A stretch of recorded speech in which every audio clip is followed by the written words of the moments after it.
listo. Bueno, Sí, buenas adelante. tardes.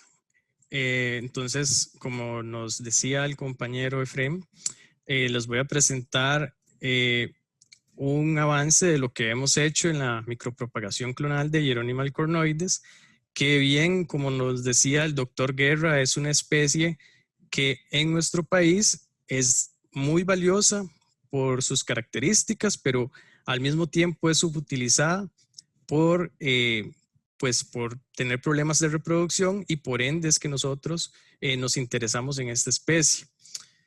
Entonces, los problemas que tiene la especie Hieronyma cornoides es que tiene muchísimos problemas reproductivos, principalmente que es una especie recalcitrante, que las semillas tienen una viabilidad muy baja, también presenta el ataque de algunos insectos en las semillas, como son avispas que pues devoran todo el fruto y la semilla, entonces esas semillas no funcionan en la reproducción de la especie. Al mismo tiempo es una especie dioica, no se sabe con certeza el balance que existe entre las poblaciones de individuos machos y hembras, y por ende pues también eso dificulta muchísimo la reproducción sexual de la especie. Aparte de esto, o más bien siguiendo en ese sentido, algunos grupos de investigación en nuestra universidad se han dedicado a la propagación clonal por mini estacas de la especie en jardines clonales. Sin embargo, eso ha resuelto parcialmente el problema que existe en la disponibilidad de materiales mejorados o seleccionados para la siembra. Debido a que por este método de multiplicación no tenemos una multiplicación masiva de las plantas, sino que a partir de una mini estaca solo podemos obtener o producir una planta. Además de eso, los jardines clonales se van envejeciendo, van perdiendo su potencial de reproducción y por ende es que nosotros planteamos el uso de esta biotecnología, que es el cultivo de tejidos, para apoyar los esfuerzos que existen en la conservación y en el mejoramiento de la especie y que realmente pueda insertarse la especie en el sector forestal, en la producción de madera en Costa Rica. Entonces, mediante el cultivo de tejidos, la tasa de multiplicación se aumenta de forma exponencial, aparte que evitamos la propagación de enfermedades en el proceso de reproducción del material de siembra y aún yendo un poco más allá y utilizando la embriogénesis somática, podemos producir plantas que son de mucho valor para el sector forestal, principalmente porque necesitamos plantas que tengan una alta dominancia apical y una raíz pivotante que sea pues bastante fuerte y que permita el anclaje de los árboles al suelo. Entonces la embriogénesis somática se dice que es el método de reproducción de especies forestales predilecto por esas características, ¿verdad? Aparte de eso también nos permitiría producir materiales tejidos que pueden ser crioconservados, como nos decía el doctor Guerra, y que pueden utilizarse en mejoramiento no convencional como transformación genética, edición génica o inducción de mutaciones, produciendo nuevas variedades adaptadas a las necesidades que tenga el sector. Entonces, bueno, la especie Hieronyma cornoides es nativa de la región centroamericana, es una especie subutilizada a pesar de ser de una altísima calidad de la madera y de presentar crecimiento acelerado, no ha sido, digamos, aprovechada por el sector forestal de nuestro país por los problemas reproductivos que tiene. Por eso es que nosotros necesitamos el desarrollo de este tipo de metodologías para ayudar al sector forestal, para contribuir en el mejoramiento y en la conservación de la especie. Entonces, para eso nosotros en el laboratorio nos dividimos la investigación de la embriogénesis somática en varias etapas. Primero necesitamos mantener los tejidos asépticos in vitro, ¿verdad? Entonces, lo que hicimos fue tener en el invernadero plantas de clones superiores de la cooperativa Genfores, que es una cooperativa que existe dentro de nuestra universidad, que trabajan o han seleccionado clones superiores, ¿verdad?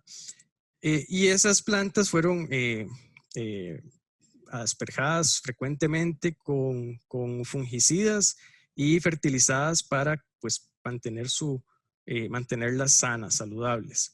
Luego de eso, bueno, en el establecimiento in vitro llevamos las hojitas de estas plantas y evaluamos 16 tratamientos de desinfección que incluyeron la incubación de los segmentos foliares en hipoclorito de sodio al 2 o 3% por 10 o 20 minutos y seguido, después de esa incubación en hipoclorito de sodio, de una nueva incubación en peróxido de hidrógeno al 0.5 o 1% por 2 o 3 minutos. Entonces, todas estas combinaciones fueron 16 tratamientos que evaluamos para saber si, para poder establecer in vitro esos tejidos. Las cultivamos, los segmentos desinfectados los cultivamos en el MS estándar y pues evaluamos la contaminación y la oxidación por 3 semanas creciendo en oscuridad y estas variables de respuesta las analizamos por modelos lineales generales y la comparación de medias por el método de Tukey. Luego de que ya pudimos tener un protocolo para la desinfección, para el establecimiento in vitro, nos enfocamos en producir los callos a partir de estos tejidos de segmentos foliares. Entonces, las hojas asépticas desinfectadas fueron cultivadas en medios para la inducción de la embriogénesis, para la inducción de callo en esta primera etapa. Estos medios consistieron igual del medio MS complementado con diferentes reguladores de crecimiento. En este caso evaluamos 2,4D, ácido naftaleno acético y picloram por 3 semanas en oscuridad y al final de estas 3 semanas evaluamos la inducción de callo, la oxidación de los tejidos y evaluamos la presencia de estructuras embriogénicas mediante el microscopio electrónico de barrido. Después de que ya logramos establecer un medio para la producción de callo, nos enfocamos en seleccionar algún tratamiento que nos produjera no solamente los callos, sino que esos callos fueran embriogénicos y nos pudieran producir los embriones somáticos. Entonces, para eso evaluamos todos estos tratamientos que se ven acá en la diapositiva. El regulador que seleccionamos de la etapa anterior fue picloram y lo quisimos comparar digamos, en este diseño experimental con el regulador tidiazurom, que ha sido reportado por muchos autores efectivo en la inducción de embriogénesis somática de especies forestales tropicales. Entonces, la idea de este diseño experimental era inducir el callo en una concentración, en una de 3 concentraciones, ¿verdad? De cada uno de estos 2 reguladores y luego subcultivar los callos producidos en la misma concentración que se indujeron, en la mitad de la concentración que se indujeron o en un medio sin reguladores de crecimiento y así evaluar y observar la presencia de los embriones somáticos o estructuras proembriogénicas. Entonces ya en los resultados vamos a observar lo que sucedió en la primera etapa de establecimiento in vitro de los segmentos foliares. Como se observa en la diapositiva, el tratamiento que consistió de una incubación en 1% de hipoclorito de sodio por 20 minutos, seguido de 0.5% de peróxido de hidrógeno por 3 minutos, fue el que permitió la menor cantidad de explantes contaminados, o sea, la mayor cantidad de explantes asépticos y la menor cantidad de explantes oxidados o necróticos.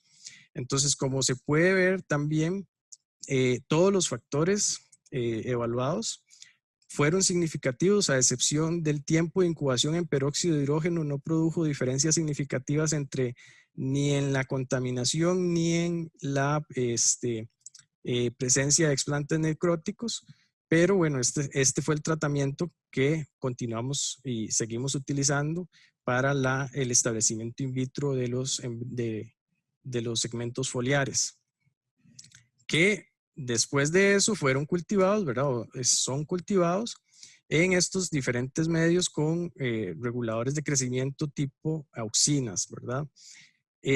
Tenemos que para el 2,4D hubo una buena producción de callos, sin embargo, ninguno de esos callos fue embriogénicos, en realidad todos esos callos produjeron únicamente raíces, entonces no nos sirvió este regulador de crecimiento y por ende lo descartamos. Luego, el regulador ácido naftalenacético produjo una menor cantidad de callos, igualmente ninguno de ellos fue embriogénico y más bien la mayoría de los tejidos terminaron muriendo, mientras que el regulador picloram produjo una mayor cantidad de callos y algunos de estos, de hecho un 20%, fueron embriogénicos y por eso fue que los seleccionamos para evaluar en la siguiente etapa, que era la etapa de producción de masas proembriogénicas. En esta diapositiva pueden observar ustedes que hicimos un análisis estadístico de la respuesta, en este caso, de presencia de masas proembriogénicas en los callos. Evaluamos 15 modelos de modelos lineales generales. Como pueden ver, el modelo más complejo que evaluamos, en el que tomamos en cuenta la interacción de todos los factores, tanto el tipo de regulador de crecimiento como la línea, entiéndase la línea como el origen del tejido, o sea, la planta que dio origen a ese tejido, y la concentración del regulador en la proliferación, fue un modelo en el que nos permitió observar diferencias significativas en los factores, pero fue un modelo que se ajustó mucho menos, como pueden observar en este valor del criterio de información del CAIC, que los modelos más sencillos, en los cuales tomamos en cuenta únicamente cada uno de los factores por separado. Entonces, para hacer la comparación de las medias de esta variable de respuesta, pues tomamos en cuenta que teníamos que hacer la comparación de cada factor por separado. Y como se puede observar acá, en general, de los reguladores de crecimiento que utilizamos, el tidiazurón fue el que nos permitió una mayor cantidad de tejidos con presencia de masas proembriogénicas. Y de hecho fue una diferencia, o mostró diferencias significativas con respecto al regulador tipo picloram. En este caso es la variabilidad que tenemos en los datos en la respuesta de la presencia de masas proembriogénicas con respecto al origen de los tejidos, y como pueden ver no hubo diferencias significativas como se observa acá en este valor de P. Y en cuanto a la concentración del regulador con respecto a la usada en la inducción, se observa que si se subcultivan los tejidos, los callos, en la misma concentración en que se indujeron o en la mitad de la concentración, tenemos aproximadamente un 50% de estos tejidos con presencia de masas proembriogénicas. No así si los subcultivamos en ausencia de reguladores, como puede verse, un 13% fue una respuesta muchísimo más baja. Después terminamos de comparar también los demás variables de respuesta. En este caso, la comparación que hicimos fue de las medianas, siguiendo las recomendaciones de Chambers. Esta fue una comparación gráfica, ¿verdad? Fue un análisis gráfico en realidad, en el cual estas hendiduras nos indican, ¿verdad? Si estas hendiduras no se traslapan, nos indican que existen diferencias significativas en la respuesta evaluada. Entonces pueden observar que tuvimos pues variadas respuestas en el caso de la que era de nuestro mayor interés, que era la presencia de callos embriogénicos. Tenemos que para el tidiazurón la mediana fue muchísimo mayor, con diferencias significativas con respecto a picloram, y así lo mismo que les comentaba anteriormente con la concentración usada en el subcultivo, en la proliferación. Luego, para entender de mejor manera este gráfico anterior, hicimos un análisis de correlación construyendo este correlograma, en el cual se nos indica el valor del coeficiente de correlación y pudimos observar que igual para la variable de respuesta de interés, que era la presencia de masas proembriogénicas, esta tuvo una relación negativa con la cantidad de tejidos necróticos. Evidentemente, los tejidos muertos pues ya no iban a responder de forma positiva. Luego observamos que aunque una respuesta negativa con respecto a la cantidad de callos hiperhidratados o callos vitrificados. Esta correlación no fue significativa.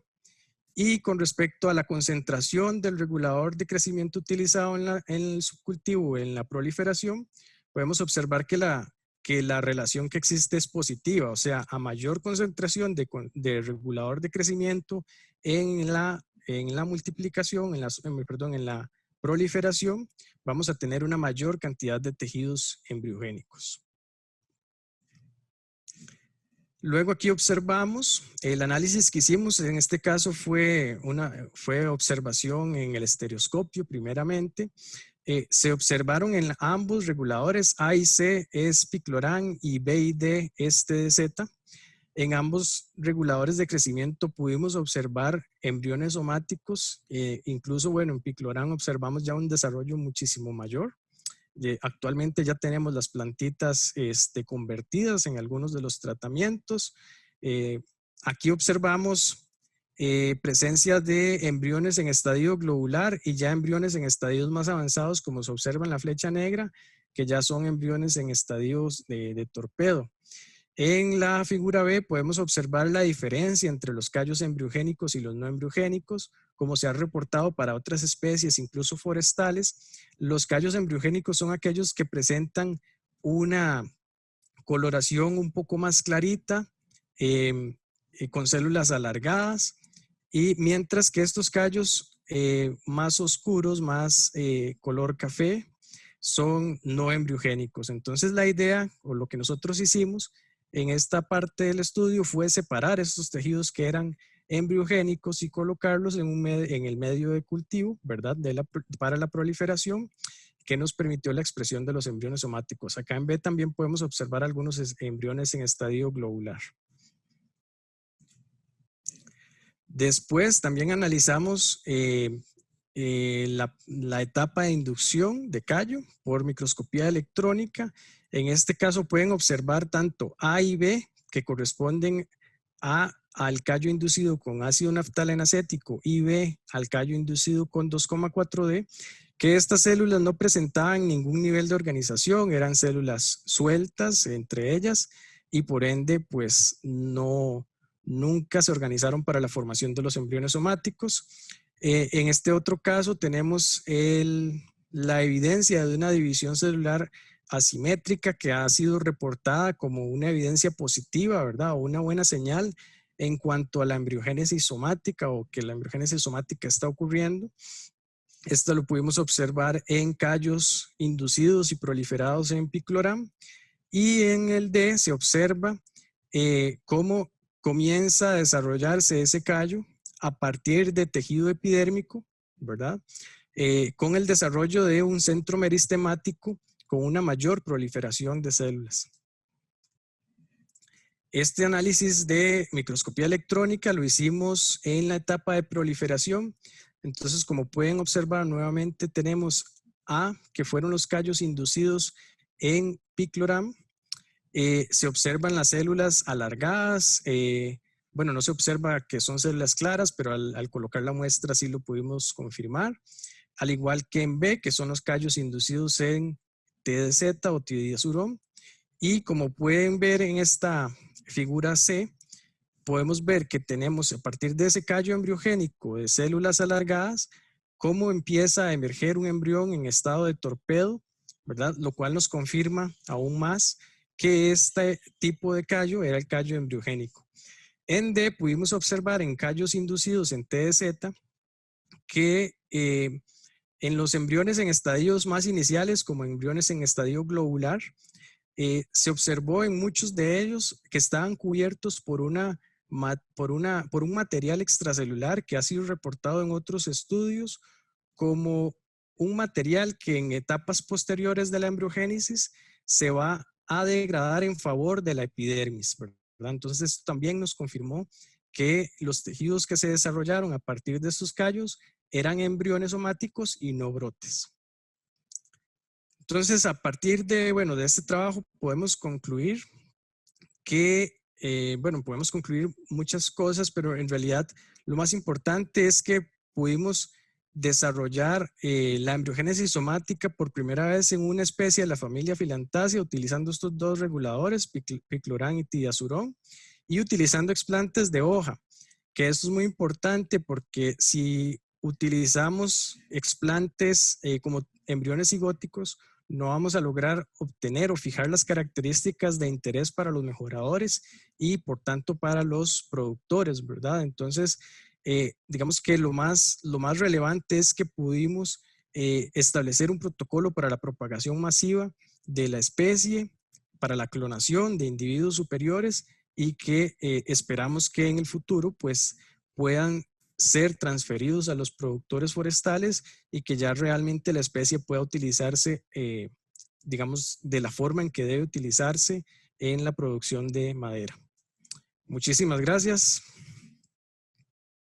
Listo.